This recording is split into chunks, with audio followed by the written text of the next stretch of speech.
manusia itu terpapar jejas atau ada kerusakan pada tubuhnya, maka tentu akan terjadi reaksi pemulihan atau penyembuhan sesegera mungkin ya. Dan respon pertama adalah menghilangkan kerusakan sel atau jaringan.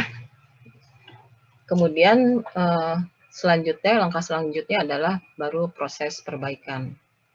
Jadi misalnya pada luka operasi, luka akibat trauma, atau malah pada luka infeksi ya. Dan tentu idealnya pemulihan ini harusnya kembali ke keadaan sebelum cedera. Dan kemudian proses pemulihan ini atau penyembuhan ini ada melalui dua proses, yaitu regenerasi dan healing ya, penyembuhan. Nah, tetapi tetap saja sebelum terjadi regenerasi tentu ada respon jaringan terhadap cedera tersebut. Ini ada dua keadaan arsitektur yang bisa kita temukan, dan fungsi jaringan kesemula itu tergantung dari defek kerusakan tersebut ya. Jadi bisa healing ini bisa melalui first intention atau second intention. Ini tergantung dari pemulihan ini, tergantung dari defeknya minimal atau luas ya, atau bisa kerusakan itu begitu luasnya maka terjadi second intention atau pemulihan sekunder. Nah, ini yang pemulihan sekunder ini tentu akan melalui repair. Jadi oleh karena ada jaringan yang rusak atau hilang. Dan dua jenis reaksi yang terlibat secara garis besar yaitu regenerasi jaringan dan pembentukan jaringan parut. Nah, regenerasi sendiri adalah suatu proses penggantian atau pertumbuhan sel baru dan atau jaringan untuk mengembalikan ke struktur yang hilang. Ya. Jadi itu regenerasi. Sebetulnya repair ini ada 3 hal yang terlibat. Yaitu yang pertama terjadi inflamasi tentu saja, ini yang pertama kali. Yang kedua terjadi proliferasi dari epitel maupun sel yang lain. Yang ketiga terjadi maturasi dari jaringan ikat fibrus ya, atau jaringan ikat parut. Nah, sementara untuk regenerasi tadi sudah saya sampaikan, yaitu adalah penggantian sel dengan cara pembelahan sel dari sel yang masih bertahan atau masih utuh. Jadi sel matur atau sel dewasa yang masih utuh di sekitar jaringan yang rusak tersebut. Nah, hal ini jadi tergantung dari kemampuan regenerasi dari jenis selnya tersebut. Ya. Jadi jenis sel apa yang rusak itu, maka kemampuan regenerasinya itu berbeda-beda. Kemudian yang kedua, tergantung dari jumlah sel yang masih bertahan. Jadi sel yang masih sehat, yang masih ada, nah itu juga regenerasi ini tergantung dari sel yang masih bertahan. Apabila sel yang masih bertahan ini tidak ada, tentu juga tergantung dari sel induk atau stem cell dari jenis sel tersebut. Dan yang keempat adalah keterlibatan kerangka jaringan atau matriks ekstraseluler. Itu juga berperan penting.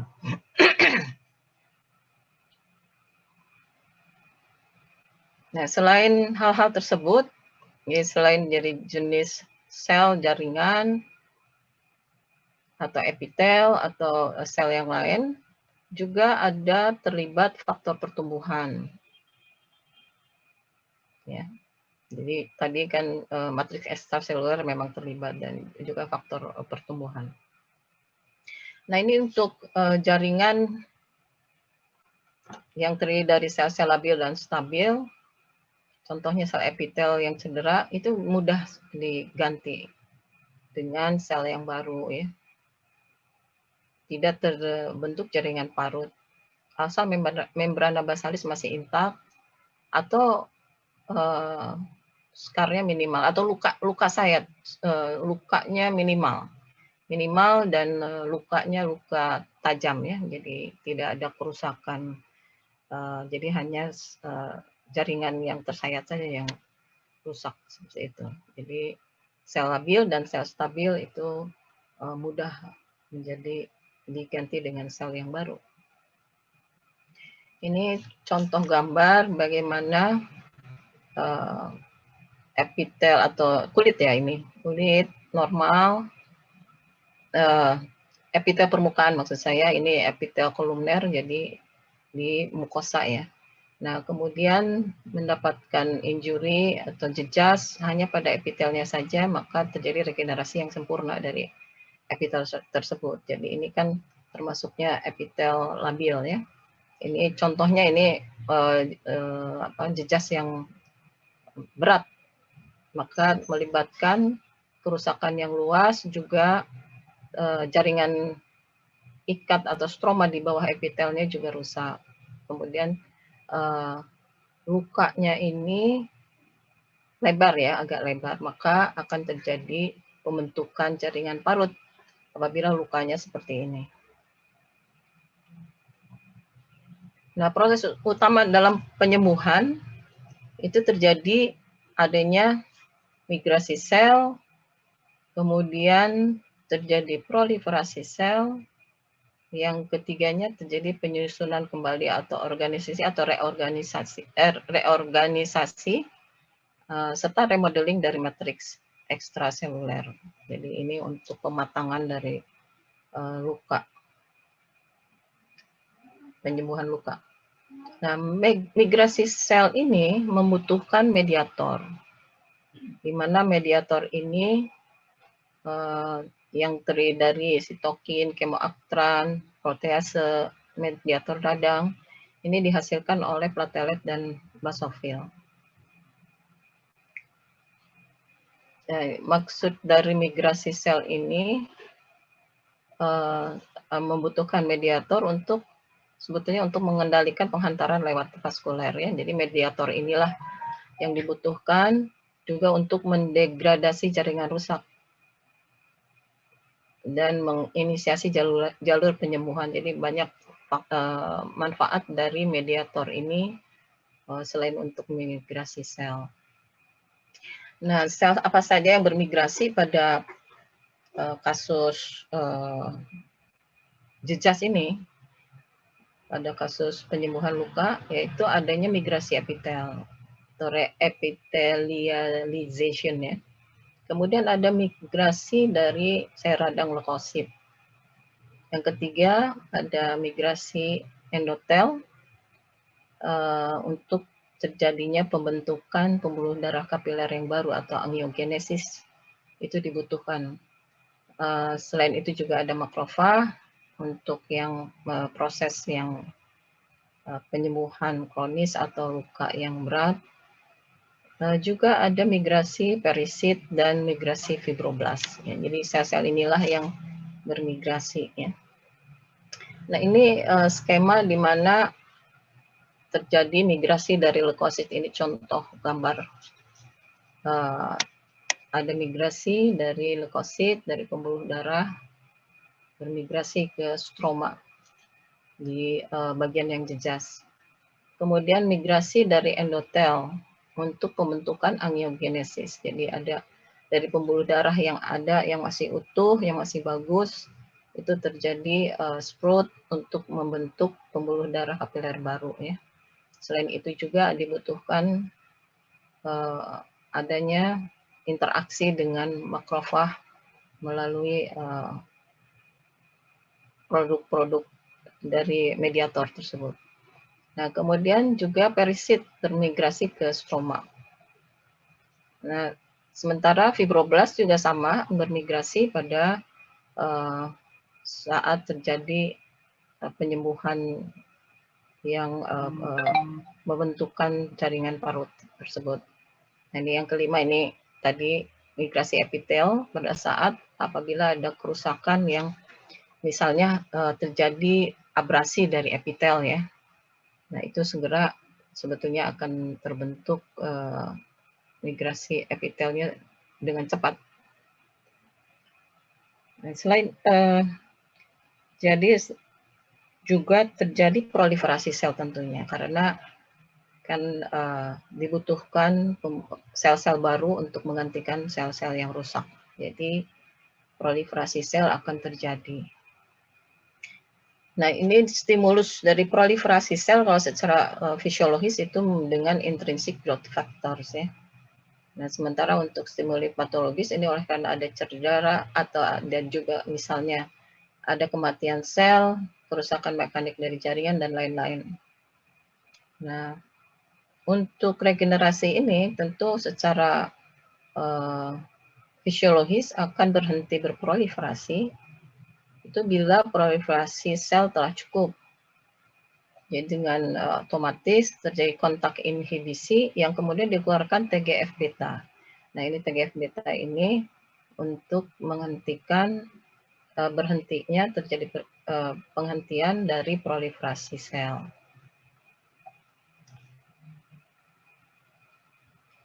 Nah, ini tentu proliferasi sel untuk keadaan yang normal atau fisiologis harus dikendalikan ya, yaitu dengan diatur oleh faktor pertumbuhan. Jadi faktor pertumbuhan ini selain juga menyebabkan terjadinya proliferasi atau penggandaan sel atau ya penggandaan sel yang masih bagus, yang masih sehat, atau sel endotel juga penggandaan proliferasi dari sel endotel maupun sel fibroblas ini diatur oleh faktor pertumbuhan.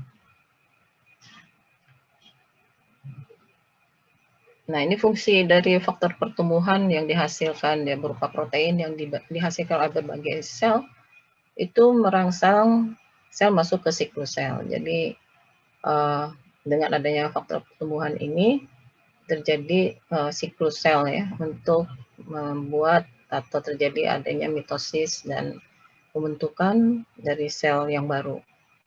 Kemudian membuka hambatan siklus sel, memicu replikasi, mencegah apoptosis, dan memperbanyak sintesis protein seluler untuk persiapan mitosis. Kemudian juga faktor pertumbuhan ini membantu sel untuk membuat sel menjadi bermigrasi, berdiferensiasi, kemudian juga terjadi respons seluler yang lain.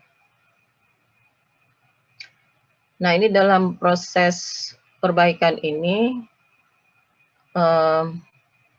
faktor pertumbuhan ini diproduksi oleh makrofag, limfosit, dan sel parenkim atau jaringan ikat yang terletak di tempat jejas tersebut. Nah, ini faktor pertumbuhan yang terlibat pada proses regenerasi dan perbaikan.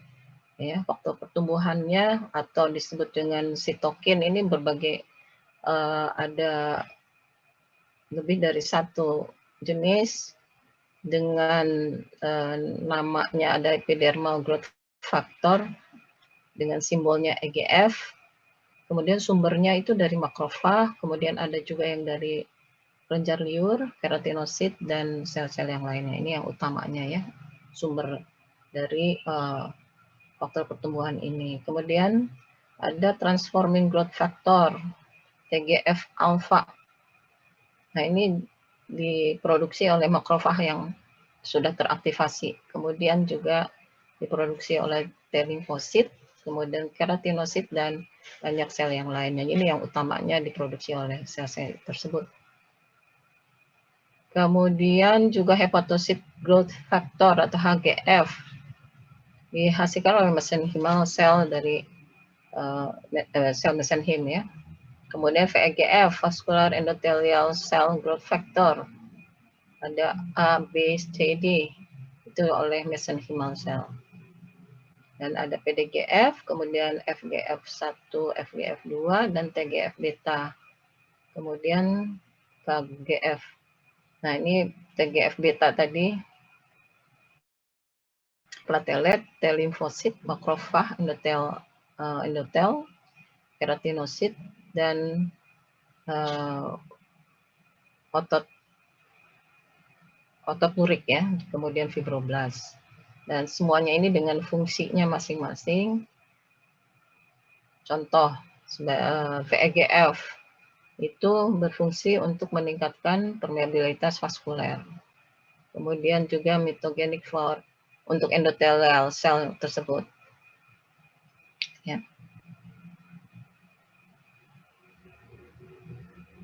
Nah, kemudian bagian mekanisme sinyal pada pertumbuhan sel. Jadi faktor pertumbuhan ini dengan proliferasi sel, menyebabkan proliferasi sel yang spesifik, itu mengeluarkan sinyal ke sel target. Jadi untuk menstimulasi transkripsi gen dan juga mengatur masuknya sel ke dalam siklus sel. Jadi pengaruh sinyal dari faktor pertumbuhan ini ke target sel menyebabkan sel tersebut untuk berproliferasi secara spesifik ya, dan juga melalui berbagai tahapan siklus sel. Jadi hal ini diatur oleh faktor pertumbuhan. Jadi sinyal yang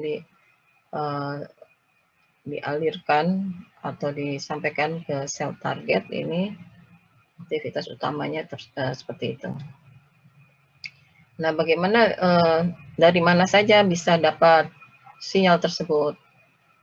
Itu bisa dengan sinyal autocrine. Jadi sel tersebut, selnya sendiri, ya sinyal ini dari dirinya sendiri, berespon terhadap molekul yang diekskresikan oleh sel itu sendiri.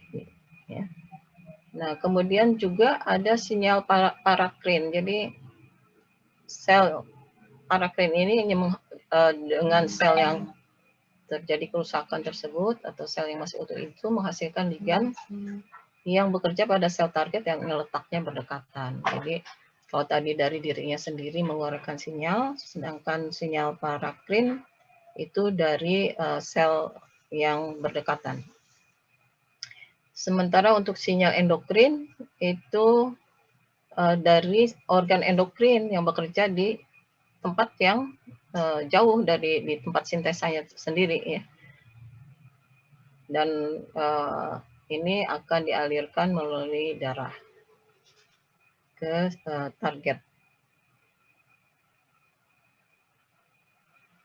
Ini skema dari autocrine signal autocrine di mana sel tersebut memproduksi sinyal, tetapi sel tersebut juga mempunyai reseptor yang bisa menangkap sinyal tersebut.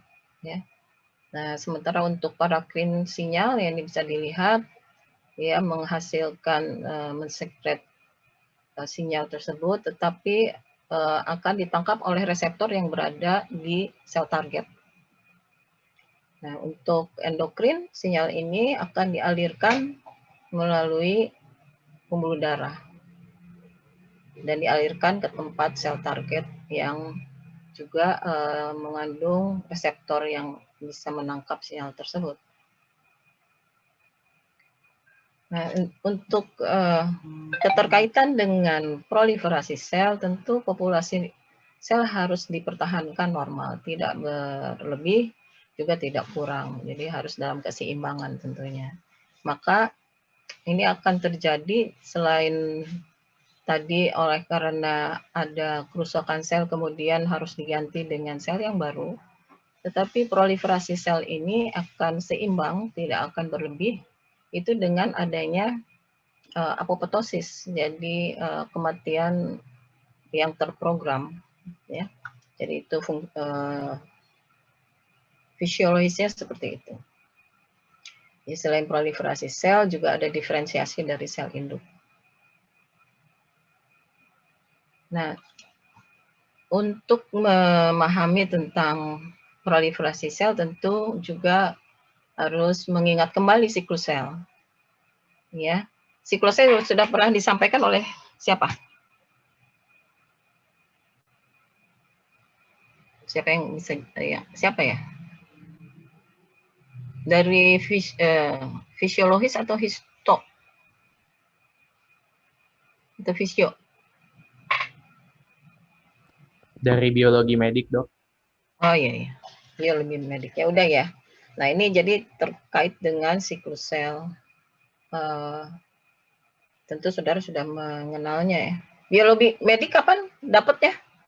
Sudah. Tadi siapa yang jawab? Biologi medik kurang lebih 1 tahun yang lalu, Dok. Oke. Jadi nanti diingat-ingat kembali ya mengenai siklus sel ini karena terkait dengan proliferasi sel. Nah, tentu ada 4 tahapan dari rangkaian proses yang untuk mengontrol replikasi DNA dan mitosis ini.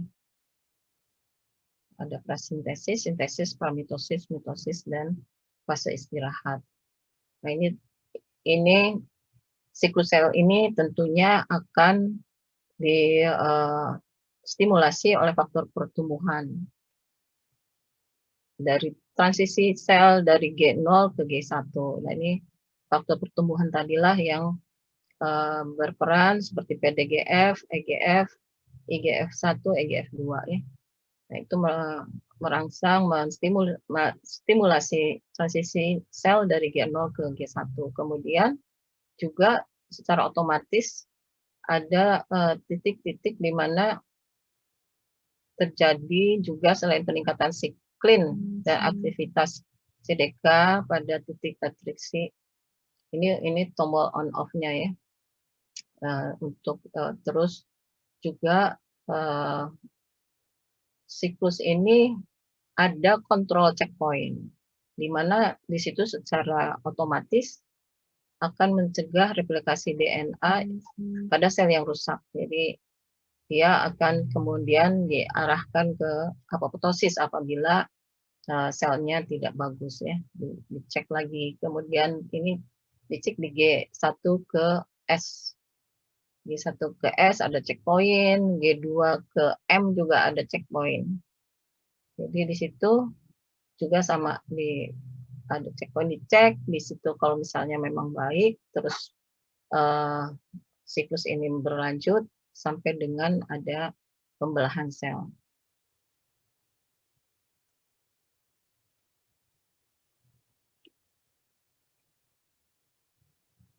Nah ini di mana replikasi DNA-nya itu di interfase, fase terpanjangnya di G1, G2, kemudian duplikasi DNA, ya terus terjadi mitosis ya setelah replikasi DNA dan terjadi mitosis. Ini suara saya jelas nggak? Jelas, Dok. Ini ketuanya siapa, Leo?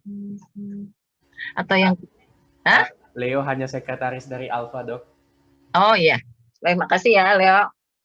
Gak apa-apa, Leo aja yang yang menjawab. Baik, nah ini bagaimana terjadinya mitosis ya, dari mulai interfase, profase awal, profase akhir, sampai dengan terjadi mitosis ya, fase akhir.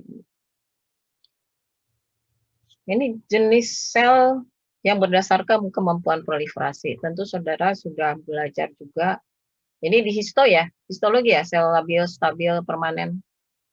Nah, jadi yang termasuk atau sel labil ini kemampuan berproliferasinya itu lebih cepat. Ya, karena fase G0-nya singkat.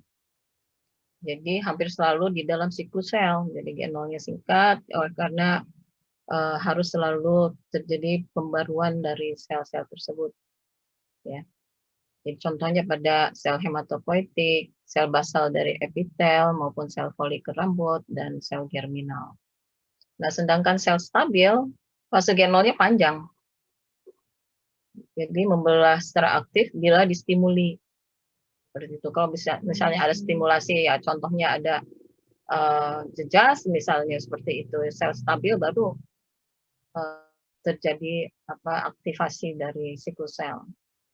Nah, sel-selnya yang termasuk ada sel parenkim ginjal, paru, hati, mesenchim osteoblast, kemudian chondrosit, fibroblast, dan endotel. Sementara untuk sel permanen itu tidak terjadi siklus sel. Jadi keluar dari siklus sel tidak ada atau tidak terjadi siklus sel, itu contohnya sel neuron, otot jantung, otot rangka. Maka sel-sel permanen ini apabila terjadi kerusakan biasanya digantinya oleh jaringan fibrotik, ya, seperti itu. Baik, ini sel labil tadi sudah. Kemudian, nah, sel labil ini sel-sel penggantinya adalah reserve cell atau sel cadangan atau itu sel basal. Biasanya di sel basal atau reserve cell basal pada epitel squamous, ya. Kalau reserve cell biasanya di mukosa tractus digestivus atau endometrium, gitu, seperti itu. Ini contoh, di sini contohnya endometriumnya untuk sel labil setelah menstruasi langsung otomatis terjadi pertumbuhan dari sel baru.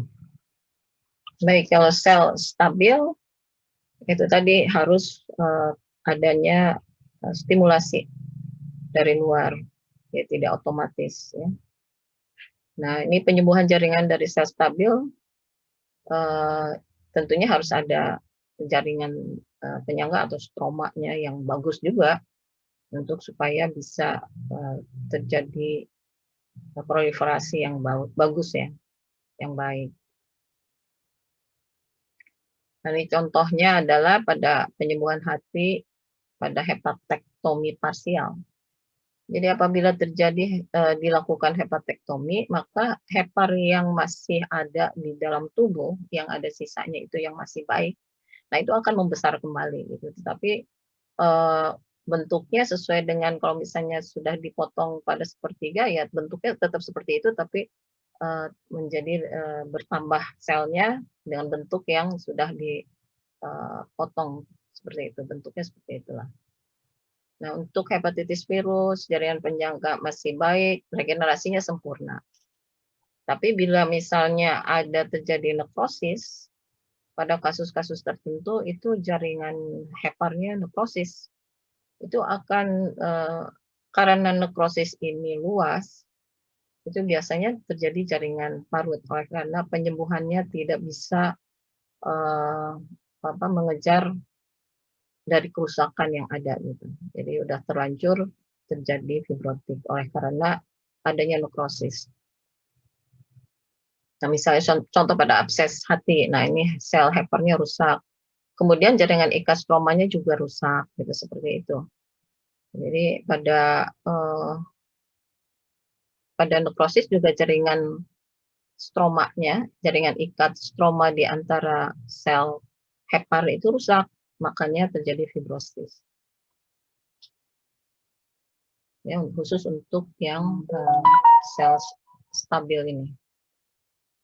Nah, untuk sel permanen, oleh karena tidak mampu, tidak ada siklus sel, kemudian tidak ada mitosis, sehingga tidak terjadi proliferasi. Nah, yang termasuk dengan sel permanen adalah sel saraf, sel otot bergaris atau rig, sel otot jantung. Nah, untuk misalnya sel saraf, sel neuron, dan ganglion yang rusak, itu digantinya oleh sel glia saja. Jadi sel sarafnya tidak ada. Jadi sel penyangganya yang berproliferasi. Nah, kemudian kalau misalnya sel neuronnya masih baik, nah yang beregenerasi, jadi inti sel neuron kan ada aksonnya. Nah, yang beregenerasi adalah aksonnya. Nah, untuk miokard infark misalnya, jadi pada jantung terjadi nekrosis, infark, ya, istilahnya nekrosis pada jantung itu disebut dengan infark. Nah, ini akan diganti oleh sel-sel stroma, jadi terjadi fibrosis, bukan oleh sel otot. Nah, kapan stem cell ini dibutuhkan itu apabila sel yang dewasanya, sel yang sudah maturnya tidak ada lagi, tidak terdapat atau rusak ya, maka akan stem cell ini yang akan membentuk sel baru yang juga akan berdiferensiasi terlebih dahulu ya sebelum terjadi membentuk sel yang baru sesuai dengan yang dibutuhkan, itu akan berdiferensiasi terlebih dahulu. Jadi stem cell ini bisa berubah menjadi sel dewasa, berbagai jenis sel dewasa. Jadi mampu juga membuat salinan yang persis sama dengan sel yang dibutuhkan, sel baru yang dibutuhkan sesuai dengan kerusakan sel yang ada. Ya, selain berdiferensiasi juga selnya terjadi sel regeneratif atau sel barunya beregenerasi persis sama seperti sel yang dibutuhkan.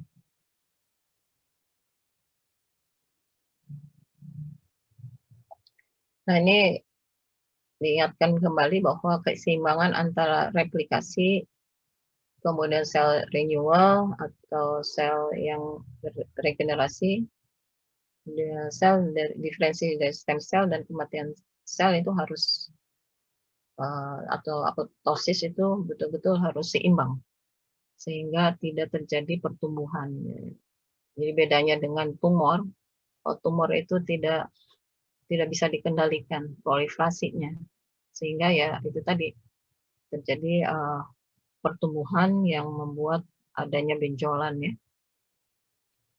Nah, pada epitel kulit dan saluran pencernaan itu terdapat stem cell-nya di lapisan basal.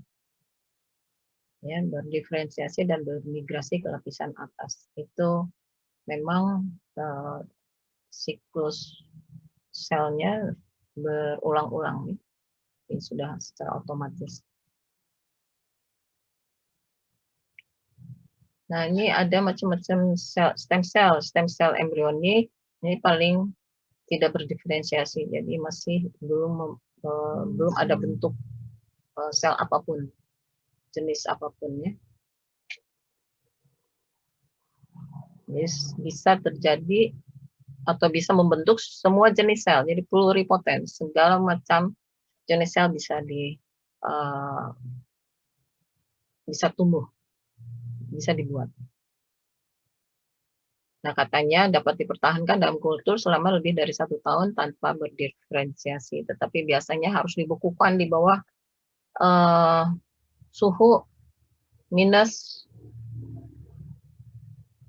kalau tidak salah minus 80 derajat. Ya, jadi memang khusus ininya, freezernya harus khusus.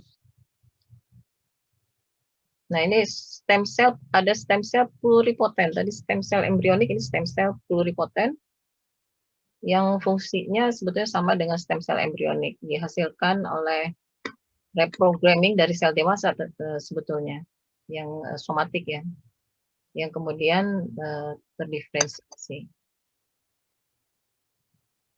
Nah, ini katanya gennya tetap baik. Nah, jadi secara genetik dapat dimanipulasi. Nah, ini terkait dengan cacat kongenital. Jadi secara fungsional bisa diganti. Misalnya ada cacat di organ yang mana, nah bisa digantikan selnya oleh stem cell ini. Tetapi sampai sekarang ya masih dalam perkembangan ya, masih sedikit sekali yang sudah berkembang. Nah, kemudian stem cell dewasa atau somatik. Ini terbatas berdiferensiasinya. Menghasilkan sel matur pada organ di mana masih terdapat sel sisa. Jadi stem cell dewasa ya sel dewasa ini yang membelah diri seperti itu.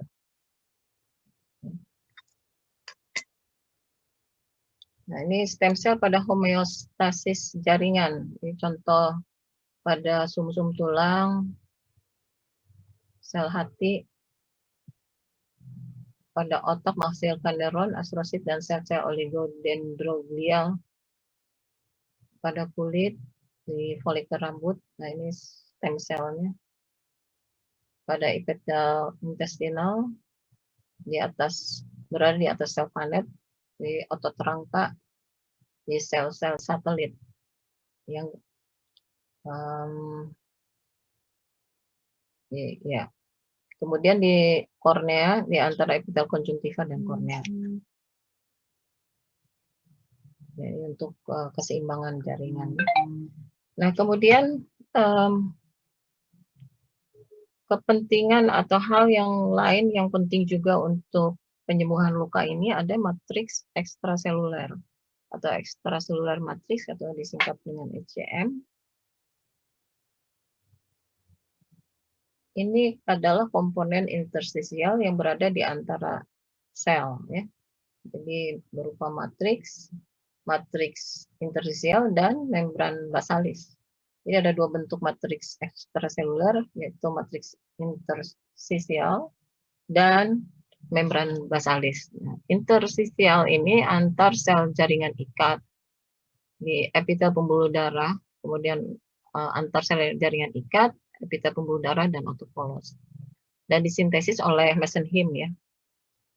Ini terdiri dari kolagen fibrilar, elastin, proteoglikan, dan glycoprotein, dan lain-lain. Dan ini matriks interstisial. Sedangkan membran basalis ini di sekitar sel epitel atau biasanya untuk letaknya dari epitel endotel, ya. Nah, ini otopolos juga pada membran basalis. Terdiri dari membran basalis ini terdiri dari kolagen tipe 4, glycoprotein yang adhesif. Ini skemanya. Basement membran terdiri dari tipe 4 kolagen, laminin, dan proteoglikan. Ini bisa dilihat pada mukosa, ya. Jadi ada di mukosa atau epitel squamosa itu juga ada membran basalis. Kemudian di pembuluh darah juga mengandung membran basalis, ya, ada membran basalis. Nah, sedangkan pada interstitial matrix itu terdiri dari fibrilar kolagen, elastin, proteoglikan, dan hyaluronan.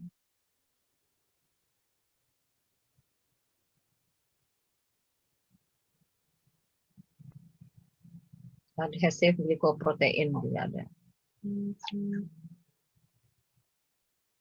Nah, fungsinya dari matriks ekstraseluler itu adalah untuk penyokong mekanis untuk berabuhnya sel. Jadi ada sel-sel tentunya di matriks ekstraseluler itu seperti misalnya fibroblast gitu. Nah, itu untuk penyokong mekanis untuk berabuhnya sel. Kemudian untuk penentuan orientasi sel, pengendalian pertumbuhan sel, kemudian untuk pemeliharaan diferensiasi sel, kemudian dasar untuk pembaruan jaringan, pembentukan lingkungan mikrojaringan, penyimpanan dan penyajian molekul pengatur. Jadi betul-betul matriks ekstraseluler ini sangat penting untuk, ya, khususnya di sini pada saat kita membicarakan proses penyembuhan ini. Jadi banyak faktor yang sangat tergantung dengan fungsi matriks ekstraseluler ini. Nah, ini komponen dasar matriks ekstraseluler, ya, kolagen, elastin, proteoglikan, hyaluronan, kemudian glycoprotein adhesif. Yang terdiri dari yang glycoprotein adhesif, fibronectin, terdiri dari fibronectin, laminin, dan integrin, ya. Nah, ini komponen dasar matriks ekstraseluler yang sangat penting. Nah, untuk penyusunan kembali atau remodeling matriks ekstraseluler, remodeling ini terjadi di stadium akhir dari proses perbaikan atau penyembuhan ini. Di mana tentu saja setelah semua kerusakan atau setelah mikroba teratasi oleh fagositosis, maka akan berlanjut. Ini kalau misalnya oleh karena itu luka-luka yang bersih, yang tidak ada kumannya, kerusakannya sedikit, karena kan sel yang rusak pun juga harus difagosit gitu seperti itu. Jadi harus dibersihkan. Maka penyembuhannya akan cepat. Nah, kemudian sel-sel inflamasinya pada saat remodeling tentu sudah berkurang oleh karena ya itu tadi mikroba maupun sel-sel yang rusaknya sudah bersih ya, maka sel-sel inflamasinya akan berkurang. Dan kemudian juga pada saat yang sama memang pembentukan pembuluh darah kapiler baru atau angiogenesisnya sudah mulai pada saat itu, dan di remodeling ini pembentukan kapiler telah lengkap ya. Nah, matriks metaloproteinase ini enzim utama dalam mendegradasi kolagen. Jadi diaktifasi dan diaktifasi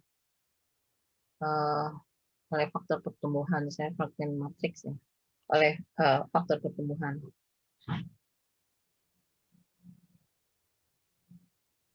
Sehingga dengan demikian pertumbuhan sel dan migrasi sel melalui stroma itu menjadi berjalan dengan baik.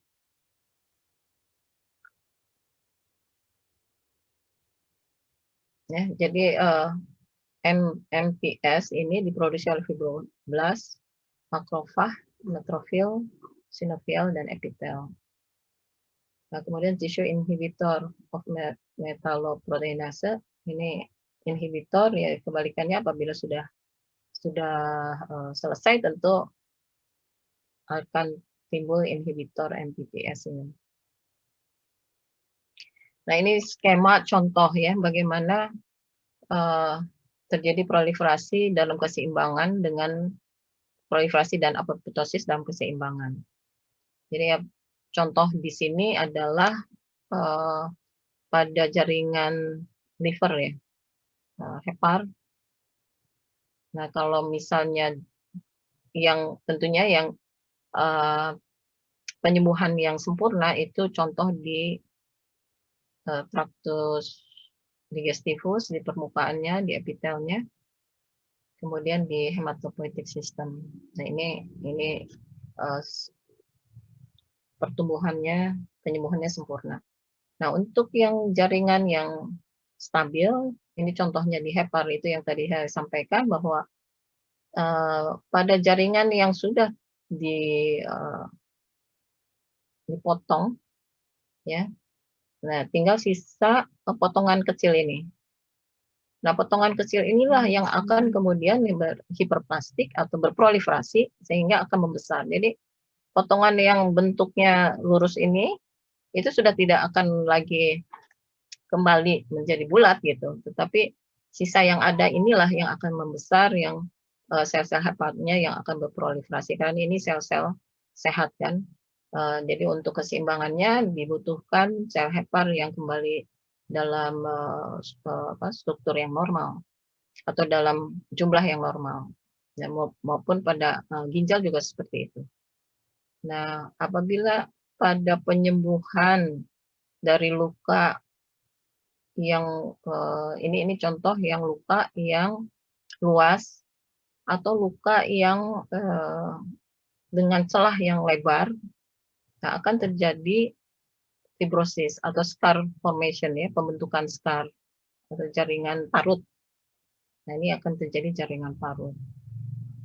Nah, tetapi apabila kemudian ada terjadi radang kronik, misalnya oleh karena ada infeksi sekunder misalnya gitu, pada saat kerusakan itu terjadi ada infeksi sekunder, maka akan terjadi fibrosisnya secara menyeluruh seperti itu ya. Jadi pada kasus-kasus yang abses hati atau pada kasus-kasus ada ya nekrosis oleh karena misalnya peminum alkohol gitu ya seperti itu, nah makanya terjadi sirosis oleh karena kerusakannya begitu luas. Nah, salah satunya yaitu penyembuhan luka apabila tidak dapat tercapai melalui regenerasi, itu ya tadi proses regenerasinya tidak tercapai karena terlalu luas atau karena terlalu dalam, Ya, terlalu luas, intinya adalah akan diganti dengan pembentukan jaringan ikat parut atau SCAR.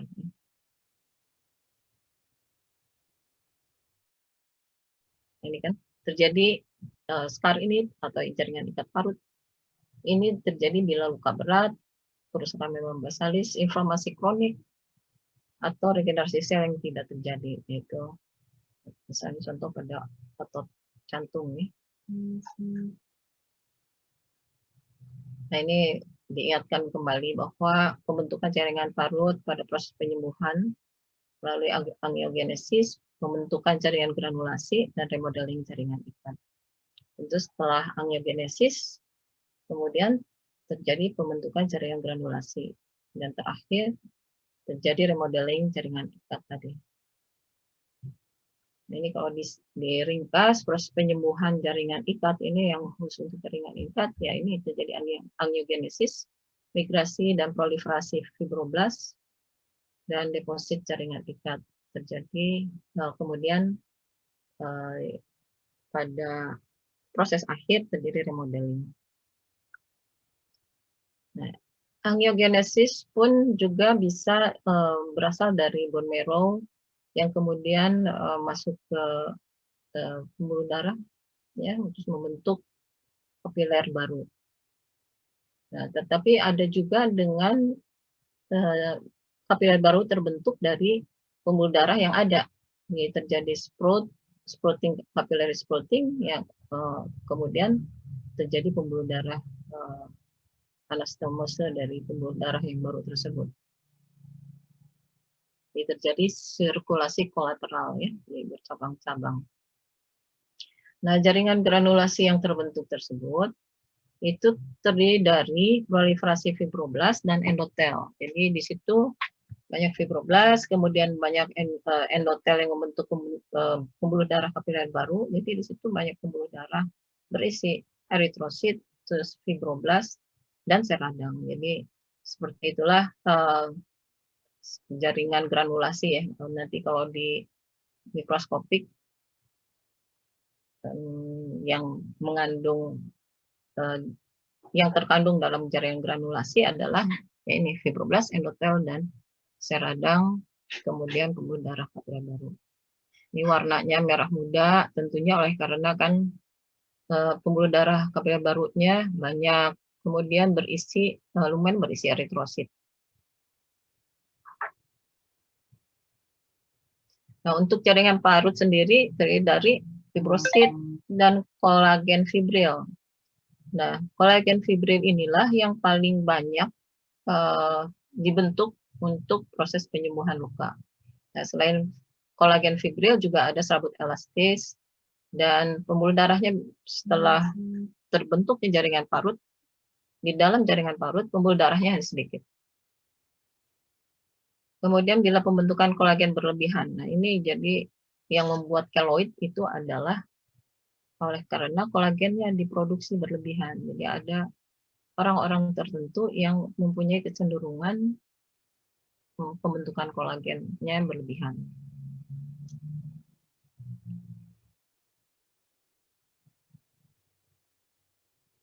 Ini contoh atau gambar mikroskopik dari jaringan granulasi, ya. Bisa dilihat kenapa jaringan granulasi secara makroskopik merah ini karena pembuluh darah kapiler atau pembuluh darah barunya banyak yang lumennya berisi penuh dengan eritrosit, ya. Nah, kalau untuk mengetahui adanya kolagennya ini dengan trifom, ini bisa dilihat berwarna biru seperti ini, ya, biru kehijauan, yaitu penuh dengan kolagen. Nah, ini skema dari mulai masuknya, dari mulai adanya kerusakan sel, kemudian disertai adanya mikroba, sel-sel apa saja yang mengfagosit. Yang pertama tentu akan datang sel fagositnya, ya. Kemudian baru terjadi permeabilitas pembuluh darah, jadi keterlibatan pembuluh darah. ya, sampai dengan terjadi penyembuhan atau perbaikan.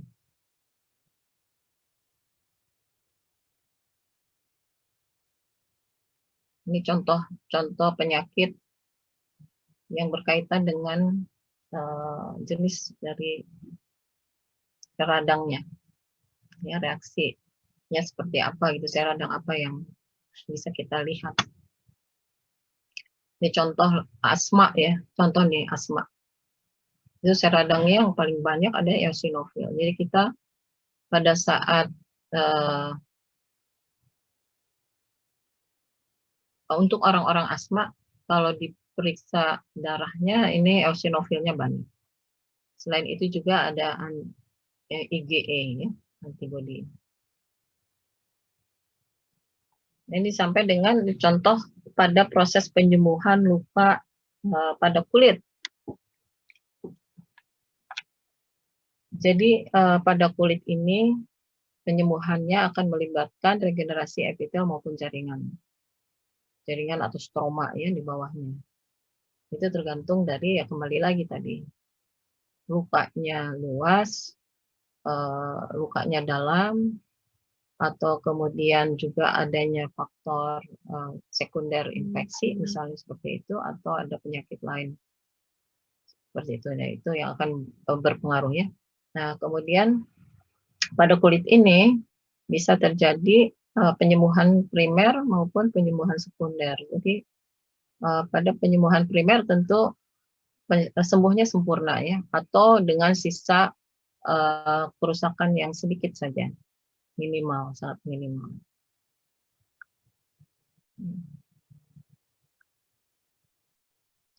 Nah, penyembuhan primer pada kulit ini contoh, misalnya pada insisi pada saat luka sayat ya, atau waktu operasi insisi pada dinding, misalnya pada dinding perut gitu, seperti itu. Nah, ini apalagi kalau insisinya tidak dalam ya.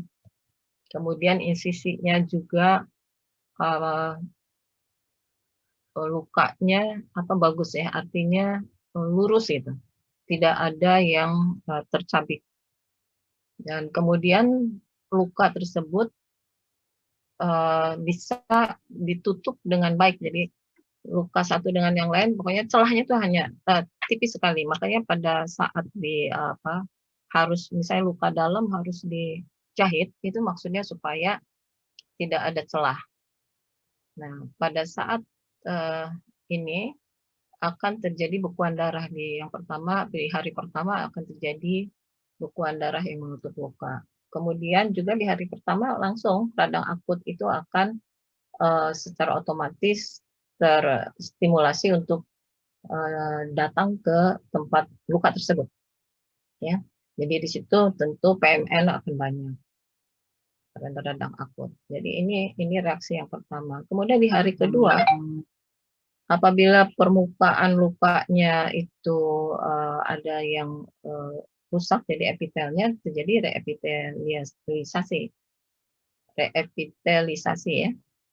Kemudian di bekuan darah tentunya ada fibrin.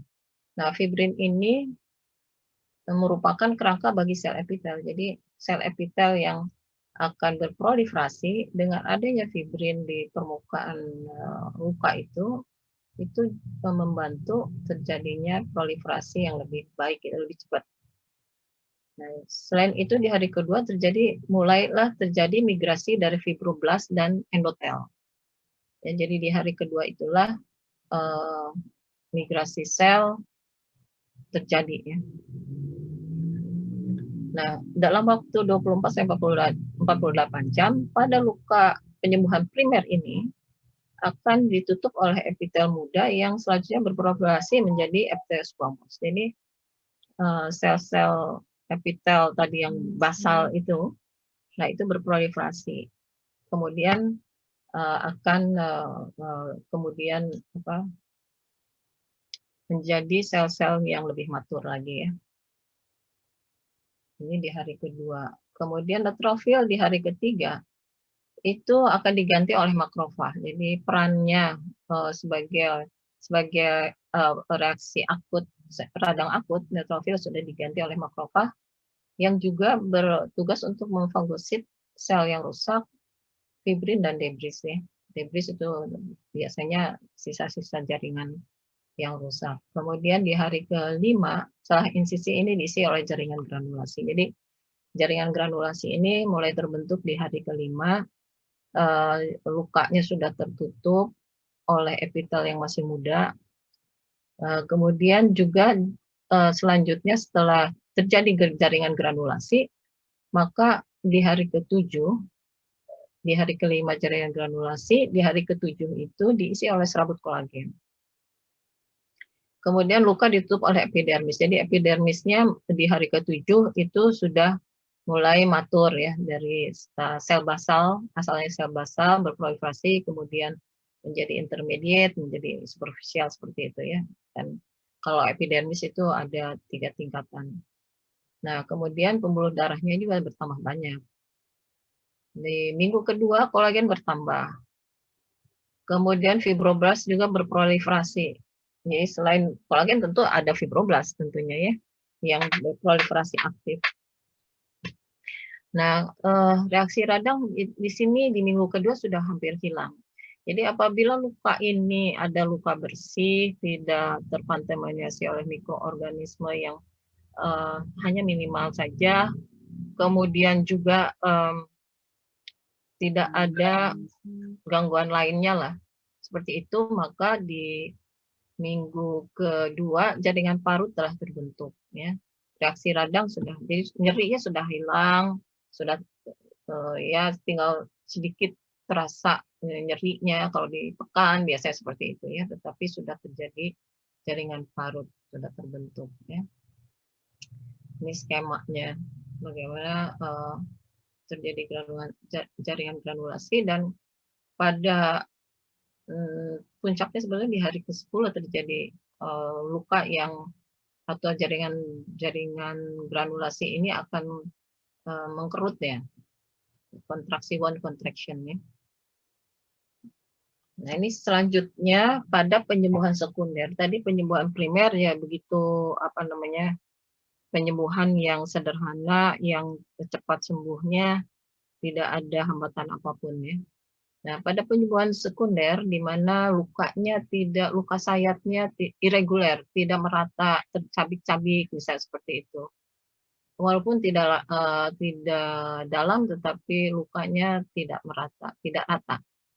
Kemudian terkontaminasi oleh mikroorganisme atau kotor oleh benda asing yang lainnya, misalnya seperti itu, atau juga adanya ulkus misalnya. Nah, ini maka penyembuhannya akan penyembuhan sekunder. Dan tentunya prosesnya berlangsung lebih lama ya. Nah, kemudian jaringan nekrosis ini penyembuhan sekunder pada jaringan jejas yang juga jaringan nekrosisnya banyak misalnya. Kemudian eksudatnya juga banyak. Nah, tentunya pada penyembuhan sekunder ini reaksi radang akan lebih padat. Ya. Kontraksi lukanya juga, kontraksi dari sel fibroblast dalam jaringan granulasi tentu akan lebih luas lagi, lebih terlihat lagi gitu kontraksinya, oleh karena yaitu tadi proses penyembuhan sekunder seperti itu. Oleh karena jaringan parutnya yang luas ya. Kalau jaringan parut itu tentu akan terjadi kontraksi atau apa namanya, mengkerut gitu, seperti itu dari jaringan tersebut. Jadi akan misalnya pada luka di kulit ya, agak dalam, nah itu akan melekuk misalnya seperti itu. Ini contoh pada luka kulit yang ringan ya. Yang ini ringan dalam artian lukanya reguler atau lurus atau tidak tercabik ya. Kemudian juga celahnya juga tipis seperti itu. Jadi dalam 24 jam bisa dilihat PMN-nya mulai sudah datang ke tempat luka tersebut. Kemudian juga terjadi Ada mulai di hari ketiga, kemudian ini juga apa namanya, darah mengalir ke situ akan lebih banyak tentu karena juga ada apa namanya, pembuluh darah yang rusak ya. Jadi darahnya akan tentu akan keluar, kemudian juga untuk membentuk clot ya, di trombosis untuk menutup dari luka tersebut. Nah, mulailah di hari ketiga sampai ketujuh dapat kita lihat sel-sel epitel tadi sudah mulai berproliferasi. Jadi sel-sel basal inilah yang akan menutup terlebih dahulu. Kemudian juga di hari ketiga-7 ini terjadi granulasi, jaringan granulasi, dan PMN-nya sudah diganti oleh makrofag, serta fibroblast yang berproliferasi juga, dan pembuluh darah kapilernya sudah terbentuk. Maka di sini terjadi jaringan granulasi tersebut.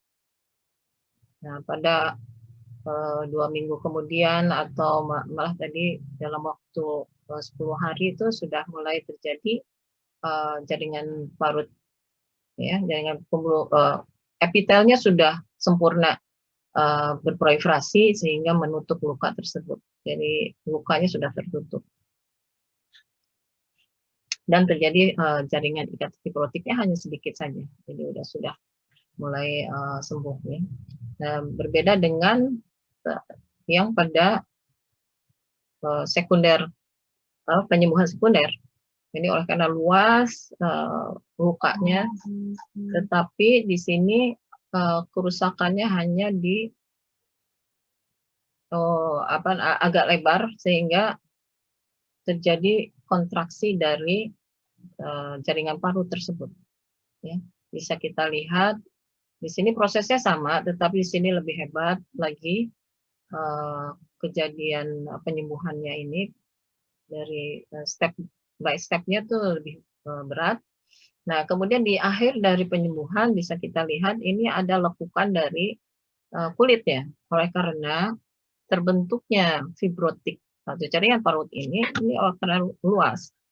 Dan pada saat penyembuhan itu atau pada akhir dari penyembuhan, jaringan fibrotik ini mempunyai sifat yaitu tadi kontraksi tadi, mengkerutnya, sehingga akan tertarik di permukaan kulit ini akan tertarik, maka akan terlihat ada lekukan seperti itu.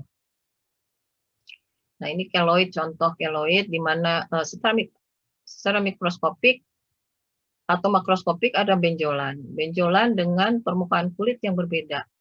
Oleh karena di sini menonjol ya, oleh karena menonjol, maka epitel permukaannya pun juga tidak menjadi tipis oleh karena terdesak oleh tonjolan dari jaringan ikat fibrokolagen. Jadi di sini kolagennya, lihat banyak kolagen bandelnya, ya. Nah, jadi inilah yang menyebabkan keloid karena produksi dari kolagennya berlebihan. Nah, ini secara makroskopiknya bisa lihat seperti ini. Nah, pada penyembuhan yang lain yaitu pada tulang. Nah, pada tulang itu pertama adalah adanya oleh karena kerusakan di tulang ini, biasanya kerusakan pembuluh darahnya menjadi lebih banyak ya. Jadi perdarahannya juga akan luas di jaringan lunak dan kemudian makanya pasti terjadi hematom oleh karena keluarnya darah di sekitar jaringan lunak. Nah, oleh karena itu juga fibrinnya tentu akan lebih banyak lagi oleh karena kerusakannya luas. Nah, di hari ke-1 sampai 5 itu terjadi reaksi awal dari peradangan. Jadi kalau di kulit itu tadi di hari ke-1 sampai hari ke lebih cepat ya, berarti lebih cepat. Nah, di sini reaksi awal peradangannya sampai hari ke-5. Nah, terjadi fagositosis debris, tentunya jaringan nekrotik ya, jaringan yang rusak.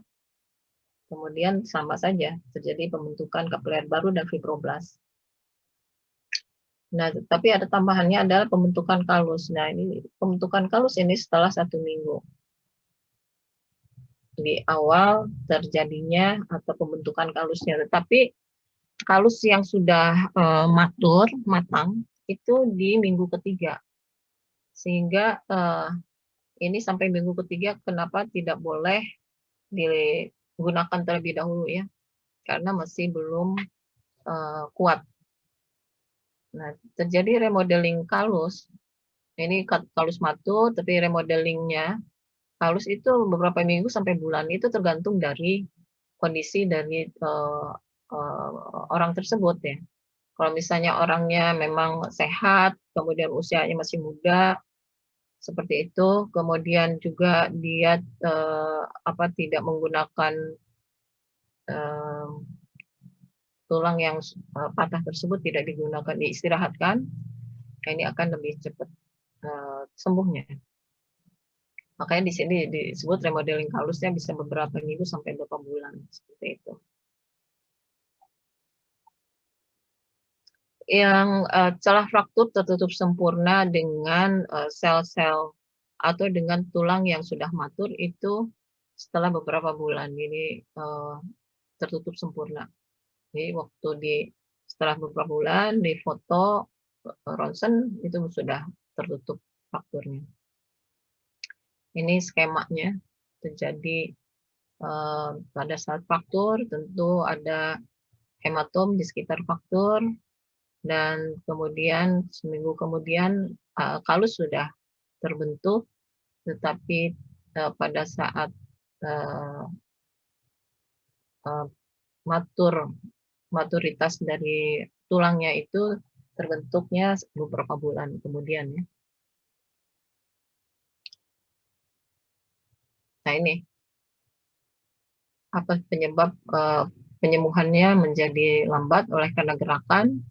Ini fraktur yang tidak linear atau tidak seperti fraktur yang ya seperti tadi pada kulit juga, frakturnya tidak rata atau tercabik atau tidak satu tempat ya, tidak lurus gitu. Kemudian adanya infeksi dan juga ada penyakit lain yang menyerta, seperti itu. Nah, ini pemulihan jaringan yang abnormal, contoh saja ruptur dari luka, ini pasca operasi biasanya seperti itu. Ini biasanya karena adanya peningkatan tekanan intraabdomen. Nah, ini tekanan intraabdomen ini meningkat ya biasa karena muntah atau batuk atau adanya ileus ya. Jadi bisa macam-macam penyebabnya. Nah, kalau bisa terjadi ulcerasi. Ini biasanya ulcerasi ini oleh karena infeksi sekunder atau oleh karena ada penyakit lain dari pasien tersebut ya. Seperti itu. Kemudian misalnya pada diabetik, penderita diabetes. Nah, itu biasanya ada diabetik peripheral neuropati. Jadi oleh karena sensasi sarafnya menghilang, maka dia tidak terasa misalnya kena luka lagi atau terlepas lagi gitu ya, ini ya, jahitan ya, dan lain-lain seperti itu. Nah, kemudian parut hipertrofik dan keloid tadi sudah. Nah, ini oleh karena melalui batas tinggi luka aslinya, makanya menonjol oleh karena yaitu tadi jumlah kolagen yang berlebihan. Jadi skarnya skar hipertrofik. Ini ada desmoid ya. Desmoid ini granulasinya yang banyak sehingga luka operasi yang sudah dijahit itu bisa juga terbuka lagi ya, sehingga menghambat tentunya karena terlepas dan tidak menjadi luas, lukanya terbuka lagi dan luas, maka reepitelisasinya juga akan terhambat tentunya. Nah, ini disebut desmoid dan Proud flash ya. Sedangkan yang proliferasi ini ya oleh karena granulasi yang banyak, dan ini ada kecenderungan dari sebagian orang. Kemudian juga pada desmoid oleh karena proliferasi dari fibroblasnya.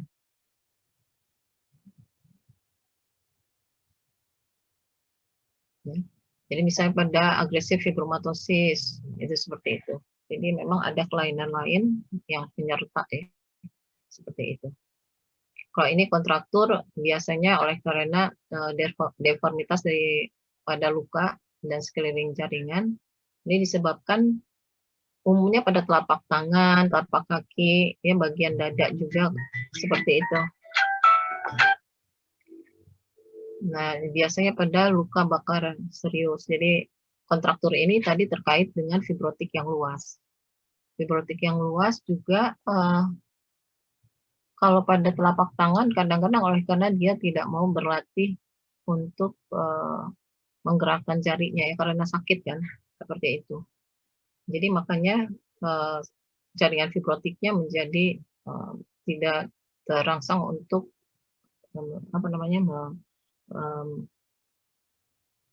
untuk bertambah lebih elastis seperti itu. Nah, di luka bakar serius dan cedera pada sendi gerak juga seperti itu terjadi kontraktur ya. Kontraktur prinsipnya adalah oleh karena jaringan fibrotik yang luas dan menyebabkan fungsi dari gerakannya itu jadi terganggu.